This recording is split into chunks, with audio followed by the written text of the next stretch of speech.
Cuando tú lees Génesis 25, precisamente del versículo 19 en adelante, se habla de Isaac, aquel que era el hijo de la promesa, aquel que le fue prometido a Abraham.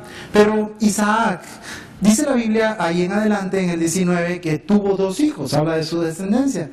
Y cuando tú lees te das cuenta que en el vientre estos 2 hijos disputaban una lucha. Y dice que peleaban entre sí. Pero cuando peleaban, me imagino que la mamá se afligía de ver ese movimiento en su vientre, y ella le consulta al Señor, le pregunta por qué es que esto se alborotaba todo ahí adentro. Y el Señor le da una respuesta que a mí me gusta. Y el Señor le dice que tiene 2 líderes de 2 naciones ahí adentro. Y le dice también que uno de esos va a ser más fuerte que otro, pero que el mayor va a servir al menor. Eso me impacta tanto, y te voy a decir por qué. Porque esto es una palabra profética. Es lo que nosotros estamos viendo hoy en el Medio Oriente. Israel es el hijo menor, pero tenemos al hijo mayor, que son todos los cuerpos, todos los países árabes que están peleando en contra de Israel. Pero eso no es lo que yo quiero predicar hoy. Hoy quiero que nos enfoquemos en estos 2 jóvenes. Sé que Dios va a hablar a tu corazón, así que quiero que apuntes, que prepares ahí bien tu Biblia, y vamos a examinar ciertas cosas. En el versículo 27 en adelante, dice la palabra del Señor, ahí lo vamos a leer. En el 27 dice: y crecieron los niños, y Esaú, dice la Biblia, fue diestro en la casa, hombre de campo, pero Jacob era varón quieto que habitaba en tiendas. Cuando vemos esto, vemos que uno de ellos era rústico, era un hombre de campo, era un hombre fuerte, pero el otro era citadino, era un hombre más picky, era un hombre más delicado. Uno tal vez comía en el campo, agarraba la comida con la mano, el otro sí usaba tenedor, tenía más educación. Pero en el 28 dice algo muy tremendo, dice que amó Isaac a Esaú porque comía de su casa, mas Rebeca, dice, amó a Jacob.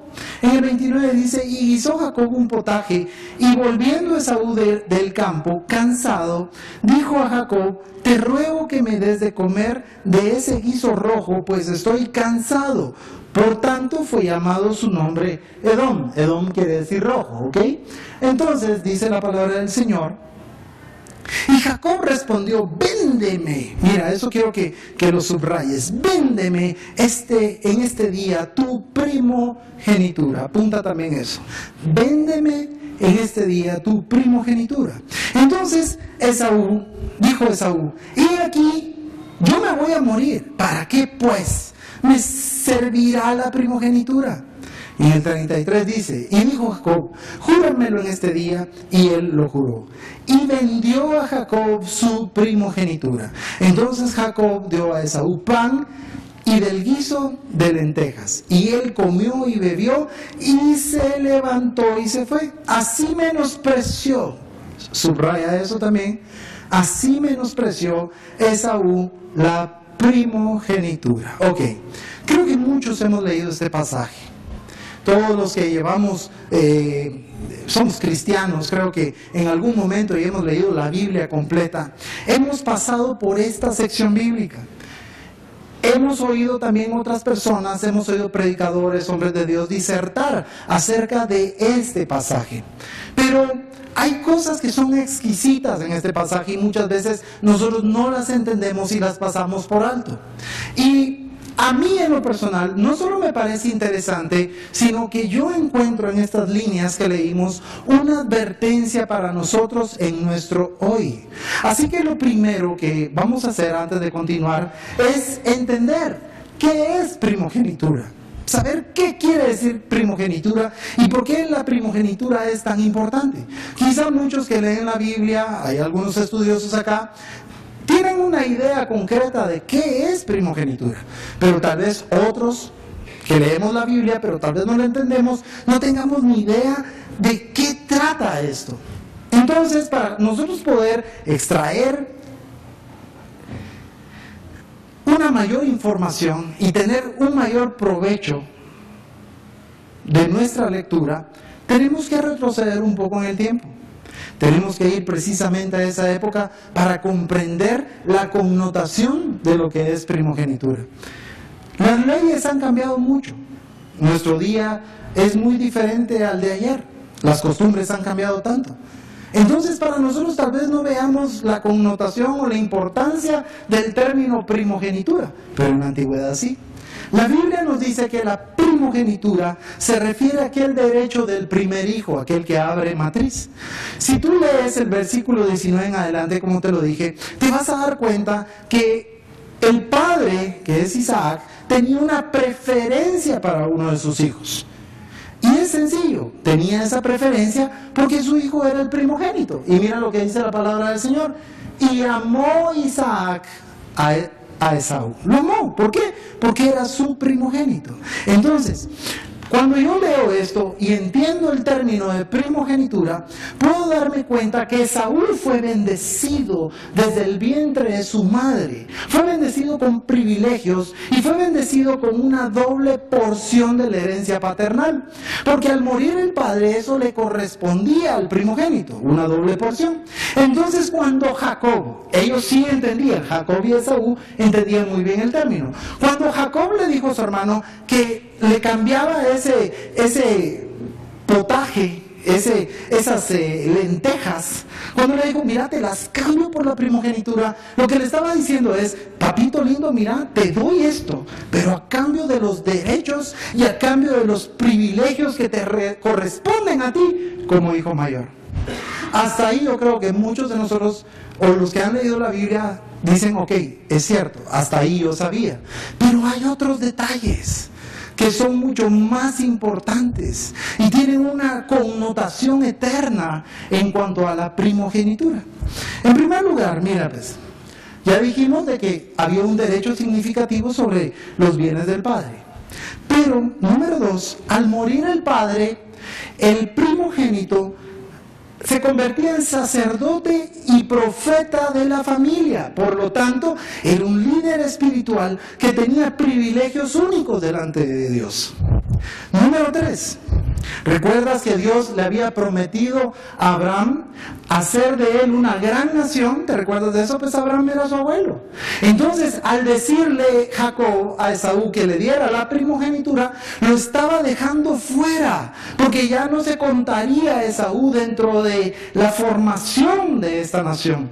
En realidad, Jacob se iba a convertir en patriarca de la nación. Número 4. Además, recordemos que el Señor había prometido que iba a enviar a su Mesías, a su Cristo, lo iba a enviar al mundo. Así que Jacob se convertiría entonces en ese eslabón importante de la cadena de la ascendencia de ese Mesías. Y por último, todo el pueblo, al invocar a Dios, se referirían a él como Dios de Abraham, Dios de Isaac y Dios de Jacob, cuando en realidad tenía que haber sido Dios de Esaú. ¡Wow! Esto, cuando yo lo leía, me golpeó tanto y me dieron tantas ganas de llorar. Me conmovió tanto el corazón. ¿Y sabes por qué? Porque no entiendo cómo Esaú, sabiendo todo esto, se prestó a ese mal negocio. Veo a un Jacob que es aprovechado y él quería todo a cambio de nada. Yo digo, ¿cómo pudo haber pasado esto? ¿Qué sucedió en la cabeza de Esaú? ¿Cómo él pudo permitir perder todo a cambio de nada? Cuando leemos la Biblia, porque yo me puse a investigar por qué lo hizo. Cuando vemos la Biblia, solo la Biblia nos dice que estaba cansado, regresó del campo cansado y que definitivamente venía hambriento. Tal vez no había comido y tenía hambre, mucha hambre. Pero yo le decía al Señor, Señor, ¿sería su hambre tan grande, tan fuerte, como para que Él renunciara a tanto privilegio y a tanto derecho? Y la respuesta, señores, es no. Ninguno de nosotros se muere por aguantar hambre unas horas. Ninguno de nosotros se muere por aguantar hambre un día o varios días. De hecho, nuestro cuerpo está diseñado para que pueda vivir hasta semanas sin comer. ¿Te recuerdas tú en Mateo 4 cuando Jesucristo ayunó? Entiendo que era un contexto espiritual, pero el cuerpo aguantó 40 días sin comer. Entonces, yo le decía, Señor, ¿qué fue, Señor? ¿Por qué Esaú cometió esa barbaridad? ¿Por qué Esaú fue tan inconsciente, Señor, en dar todo lo importante en su vida por un plato de frijoles? Y el Señor me habló y me mostró que Esaú se dejó dominar por su apetito. Esaú se dejó dominar por los impulsos de su carne y se dejó dominar por una necesidad inmediata.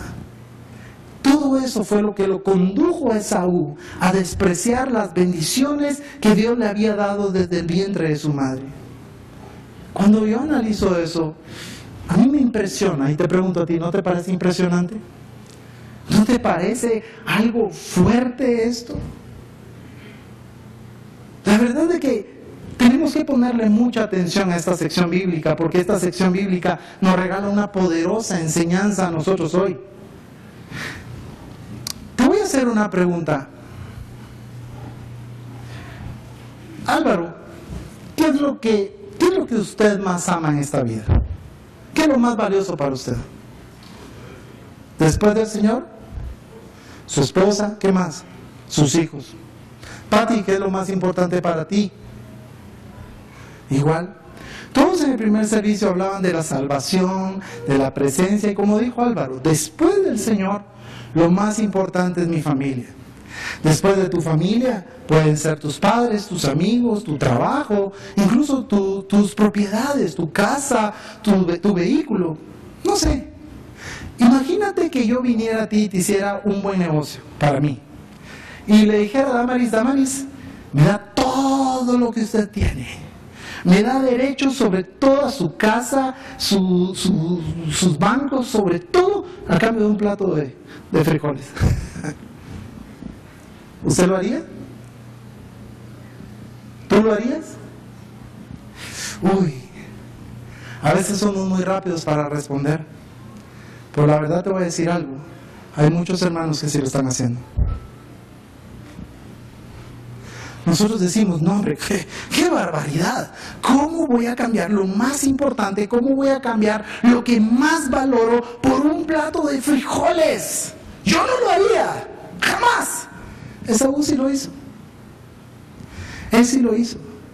Y cambió algo de mucho valor por algo que no tenía valor. Aceptó la oferta de su hermano.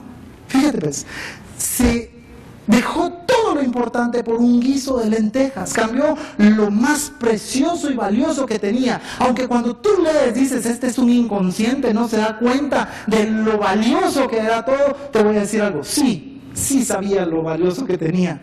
Pero aún así, accedió al impulso de su carne.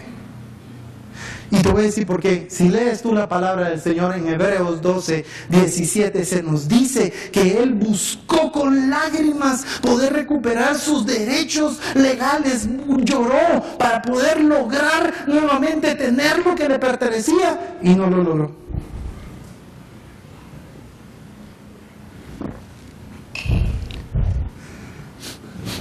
Creo que todos acá tenemos mucho que aprender de esta historia, ya que en la vida se nos van a presentar situaciones o se nos han presentado situaciones que son ofertas que vienen de Satanás, ofertas que ofrecen satisfacer alguna área de nuestra vida. ¿Qué oferta te está haciendo Satanás hoy? ¿Qué es lo que Satanás te está ofreciendo a cambio de algo que tiene una connotación eterna? ¿Qué es lo que Satanás te está ofreciendo a cambio de tu salvación? ¿Qué es lo que Satanás te está ofreciendo a cambio de que tú tengas bendición?